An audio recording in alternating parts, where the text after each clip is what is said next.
So, Hinebra TNT.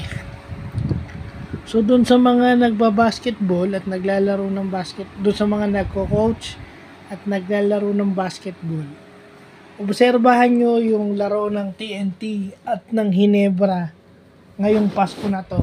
This Christmas Day 2023. Kasi bakit?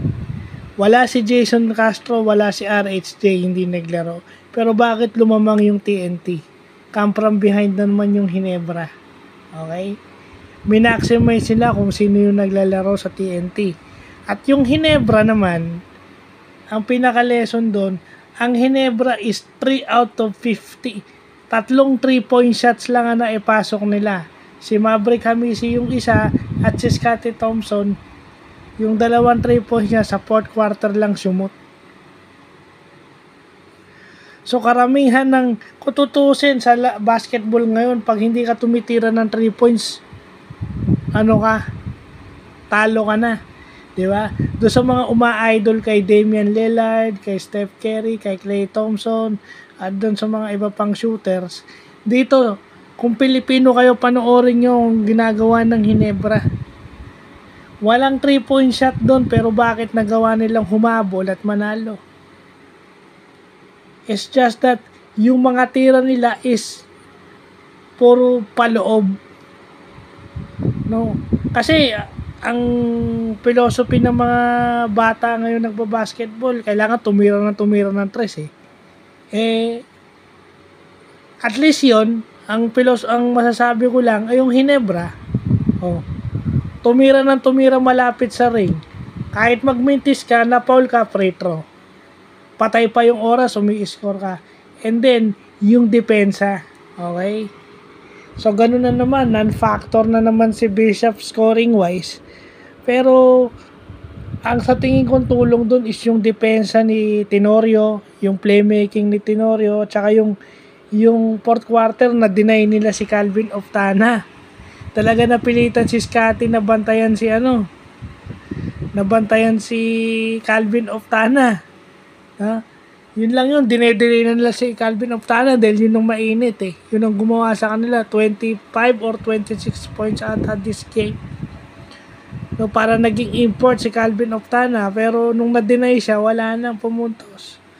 Yung depensa ni Tenorio kay Montalvo, yung scoring ni Pringle, at saka yung, di ba, nakita na natin kung gaano kalupit yung Hinebra.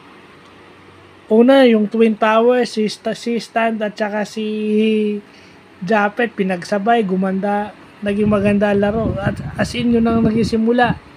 And then, after that, doon naman na, pinagsabay-sabay nga, LA, Stanley, at saka si Mab. Diba? Pinagpahinga niya muna si Scottie. Yun yung maganda rin, pinagsabay-sabay niya Pringle, LA, at saka si Mab. Tatlong marunong pumuntos at marunong pumasa. Si LA nga hindi na pumuntos maliban do sa running shot niya. Pringle and Mab did their thing. And then pagpasok ni Scottie, dalawang 3-point shot. So hindi mo kailangan talaga ng 3-point shot, kailangan mo lang talagang ma-shoot yung free throws, ma-shoot yung mga tirang mo sa loob.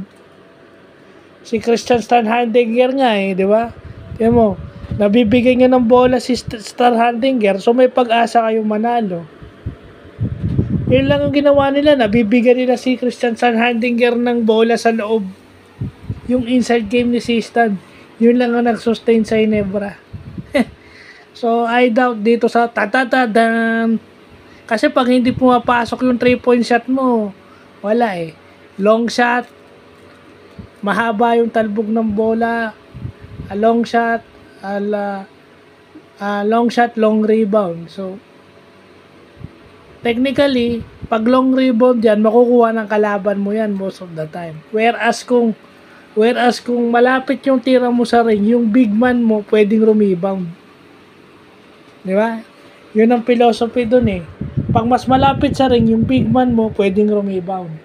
Pero pag long shot, long rebound, ay usually yung maliliit na gwardiya ng kalaban, yun yung usually nakakakuha. So yun yung logic na hindi naiintindihan ng mga naglalaro ngayon. Okay ang 3-point shot kapag ka pumapasok, pag hindi. Usually dapat talo na yung Ginebra dahil hindi naman pumapasok yung 3-point shot nila. Pero bakit sila nanalo? 80s and 90s basketball yung napanood natin sa Barangay Ginebra this game. So yun lang po.